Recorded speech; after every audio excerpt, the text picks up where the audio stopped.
everyone, hey, congratulations on Lupina, the next wonderful book in the Legendary Comics YA series here. Thank you. Thank you. Thank you. Thank you.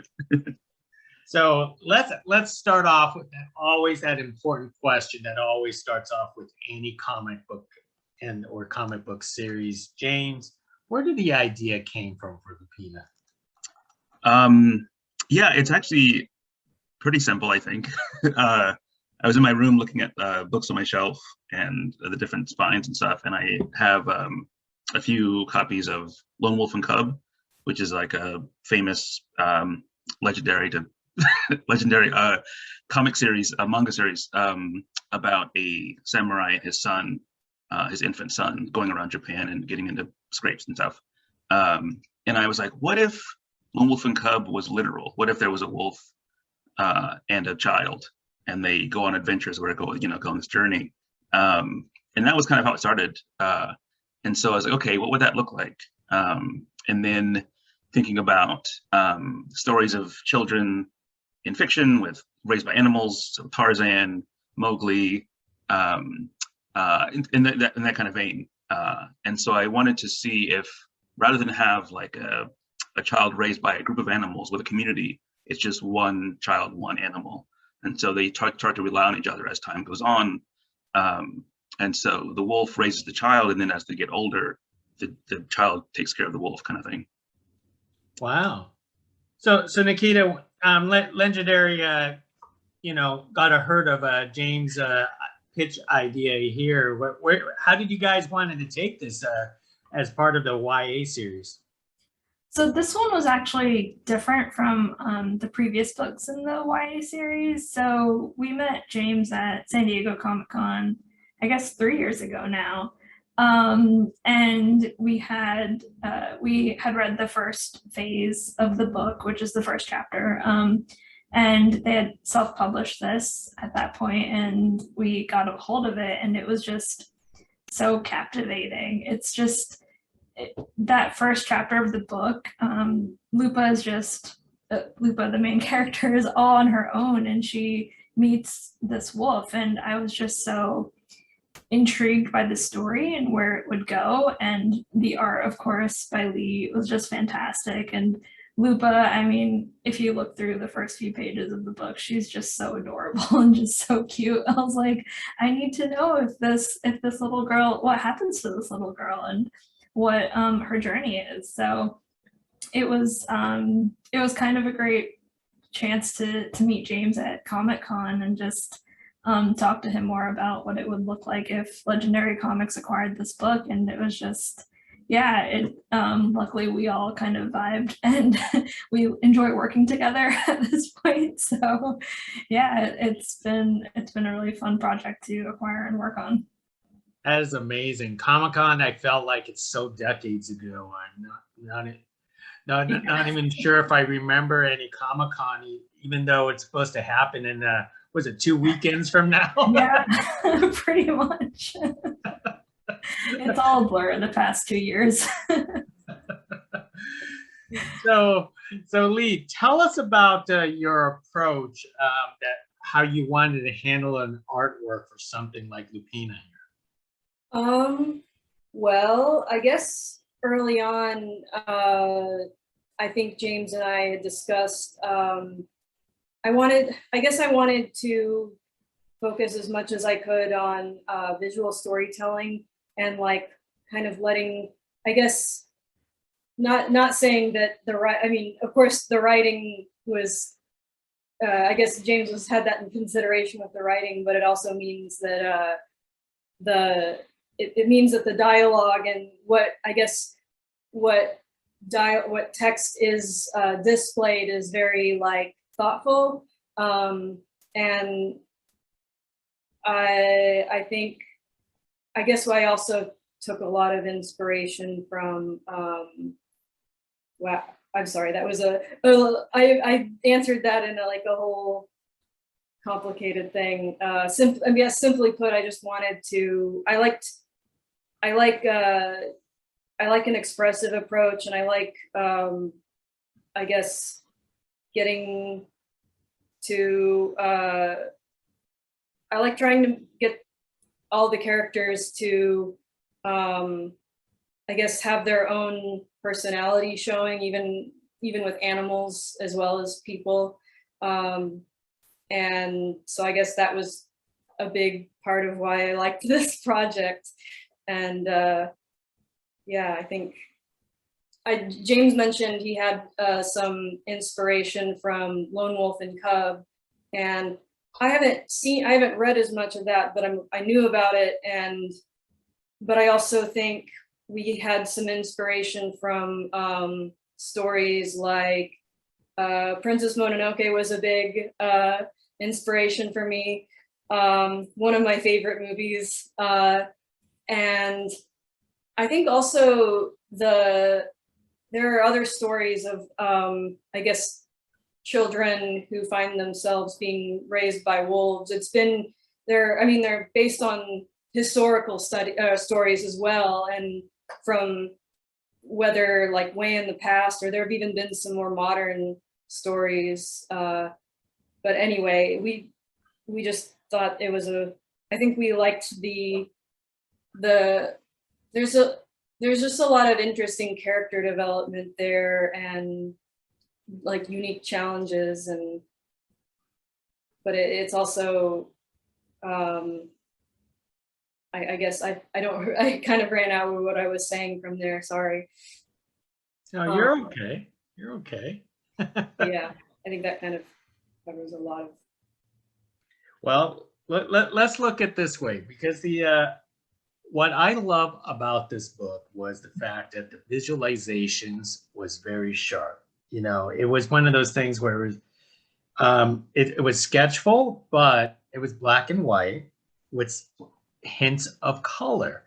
How did you guys come to that decision? I mean, it looks, because what you folks did, it looks beautiful.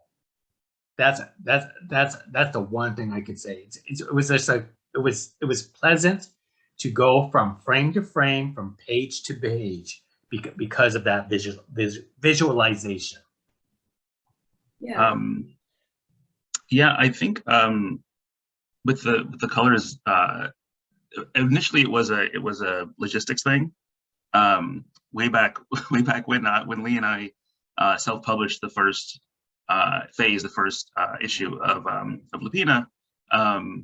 Lee was taking it to New York Comic Con, I think, that year. And we were kind of getting close to crunch time, and the book was at that point was in black and white. And Lee was like, well, what if we did just red, like spots of red for like blood and wine, a few spots here and there. And so that's what we ended up doing.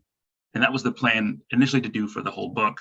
And then as we got talking more, as we talked to Nikita, and we talked to Robert at Legendary, Lee suggested, what if we introduce a new color with every chapter as we go?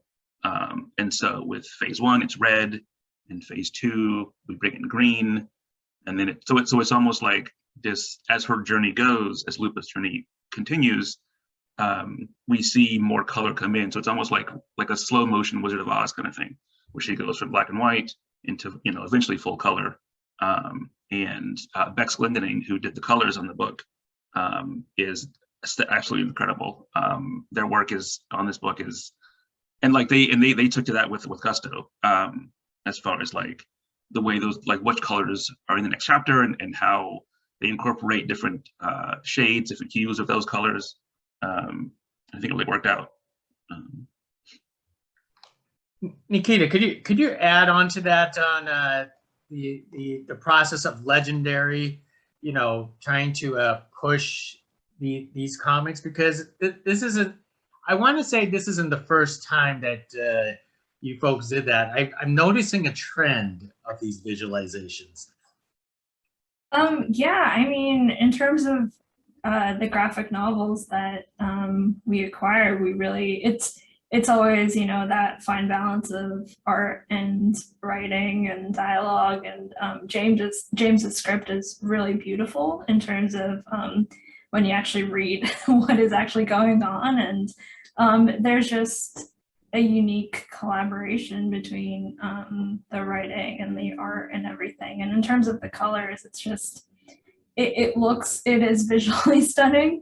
And the art does a great job. And I love what Bex has done with the colors because, you know, the first chapter there's obviously a lot of violence, and Lupa, I don't know if this is a spoiler, but Lupa loses her whole family. So it's a great first chapter to introduce red. But then you also see hints of that red in later chapters. And since this is only book one, the first 3 chapters, there's book 2 coming out, which will have chapters 4 through 6, but which we're working on now. But just seeing the colors for those, you see red reintroduced in some particular frames where Lupa's feeling very angry or very feral. And it's just really beautiful what Bex has done with everything. And it's really amazing how it tells the story and kind of adds to Lupa's journey. Lee, does this affect on how you illustrate things, knowing like these splashes of colors are going to be like introduced more and more into more books? Yeah, sometimes I guess sometimes I've had to think more about, I guess as more and more colors are added, I have to consider, I mean, how much room there is for color to be used as, I guess, for showing values. It kind of progressed from very high contrast to, I think trying to show and define values more with, I guess, a more subtle approach. I guess in some cases I was able to ink things with a lot of large flat blacks and I guess a very like a more graphical style. I guess kind of similar to like Mike Mignola's work in Hellboy and some of his comics, and I found that Bex was able to work really well with like still adding color to I guess to what otherwise would have been just like some flat black areas and a few bits of color. They were able to even add color to the black area, the darker areas in a really nice way that I thought turned out really beautifully. It is.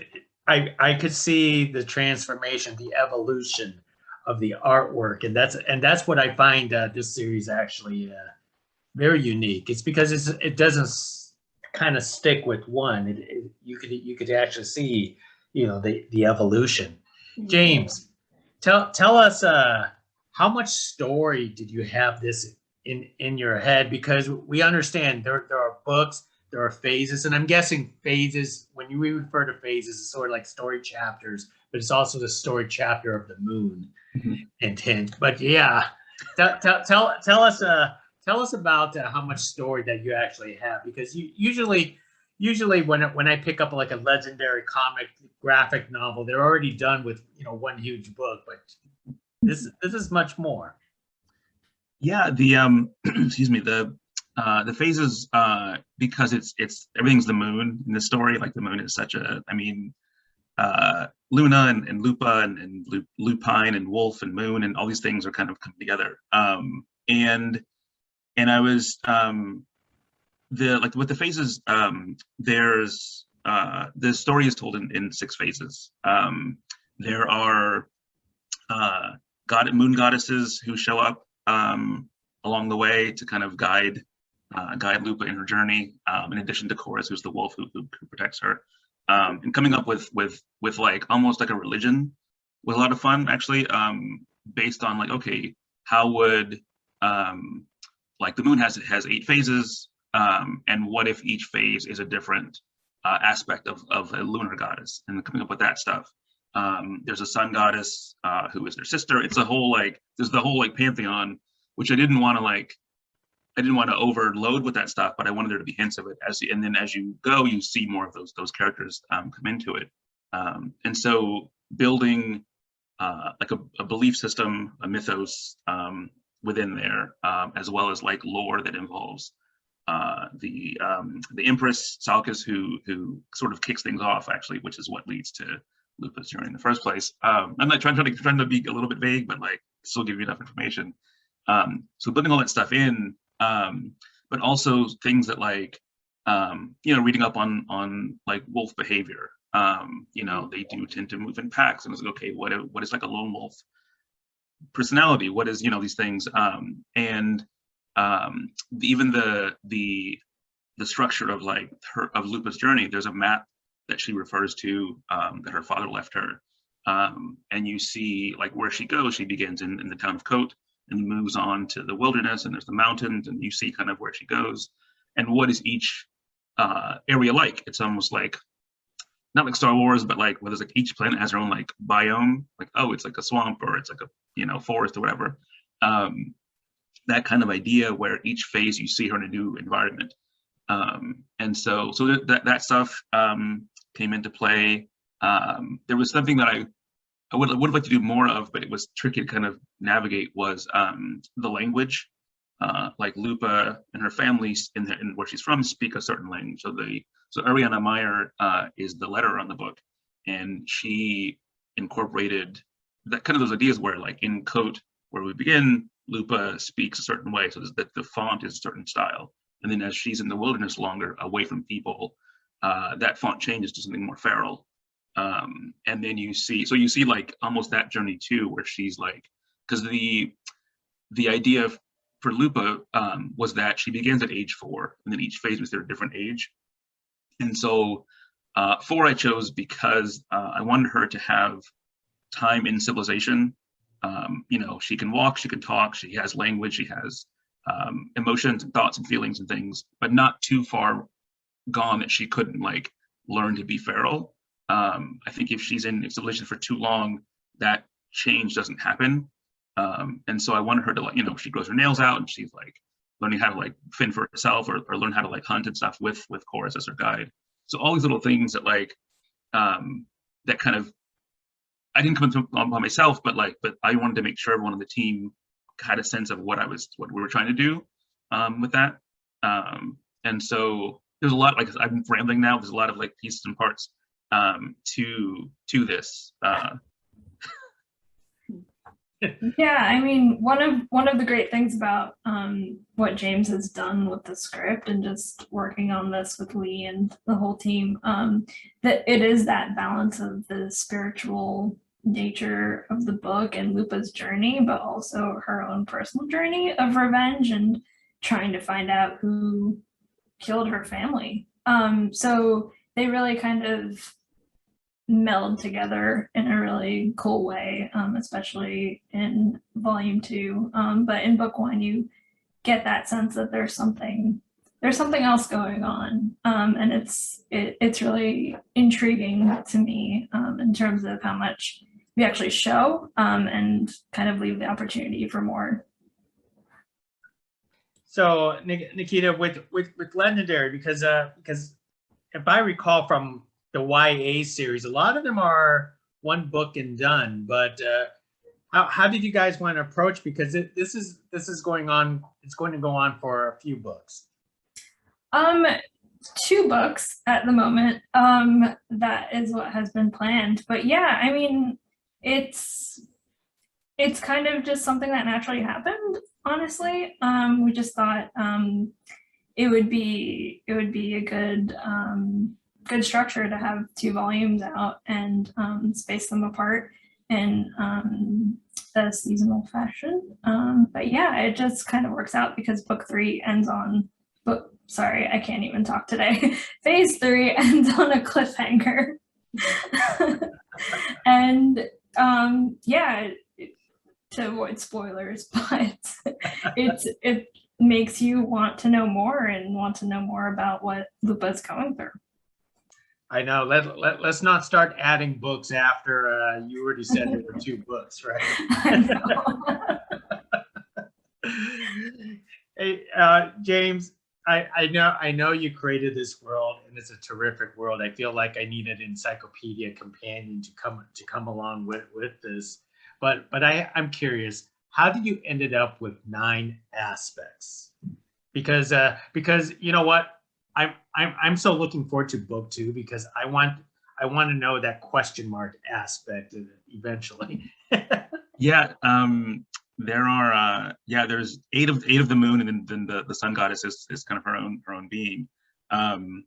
Yeah, I was I think I took a little bit of a page from, or at least like inspired by what they did with something like the Sandman, where there's the 7 siblings whose names I'm gonna forget, but it's like dream, destruction, death, despair, delight. There's 7 of them, and they're all have D names. And I was like, that's kind of a cool, like, and we've seen this thing before. And I was like, okay, what would the faces of the moon be? And what would people, not so much what would they be, but like what human aspects or concepts would believers put upon those? And so I won't say them all because there's 8 of them, but also I want people to kind of explore, but we do really get into creation and destruction, the 2 main ones that kind of are part of Lupa's journey. And she has like a connection with both of them that she's trying to make sense of, and why she has a connection with both of them. And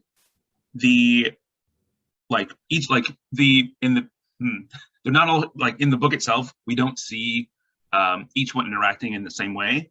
But the idea was that Lupina is the collective name of the 8 goddesses. Each one has their own like personality, creation, destruction, etc. But Lupina is the name of all 8 of them together. And the idea is that if you're a person in this world and you pray to Lupina for something, the one who meets your needs is the one who will answer your prayer. And so that's kind of how basically the idea how they came about.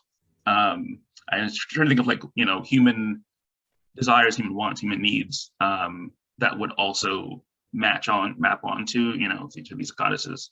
And then working with Li about like how they looked, with their personalities, with their aspect itself, what if they have any like accoutrement, like one has a sword or one has a plant that she carries, one has, one has like a quill in her hair.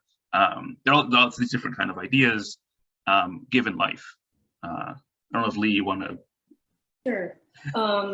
I think, and I'll try to also share this without spoiling or giving away names too soon. But I think another thought or way that I thought about it was like, I guess in like religions with multiple, like, would it be polytheistic religions with multiple gods and goddesses? They seem to represent different, I mean, I guess it was kind of like taking, I guess, spiritual representations of different, I guess, aspects of life and different, I guess, different skills that people would tend to depend on for life, but like personified, and then applying that to the 8 aspects. So like almost it was interesting because like they could have been made like to look like one person with different personalities, but then I think we both liked the idea of I guess giving each personality or aspect of the goddess their own like character design. And so kind of like, I don't know, different aspects of a person, I guess, without being too like, oh, it's not really like multiple personalities, but it's like different aspects of a person, like that balance out each other. But then it's just interesting because it's like you get to see them interacting and discussing things together, like we're doing here. Yeah. But I think I was also just kind of looking at, I kind of tried to look at either existing, I don't know, I kind of wanted to take some inspiration from, I guess, history, while at the same time, like, I think I didn't want to copy things too much.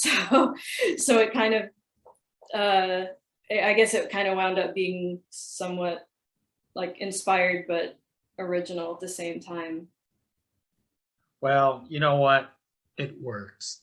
And that's one of the things that that makes a graphic series like Lupina works, is because, you know, story, visualization, you know, and the smoothness of just reading it all the way through.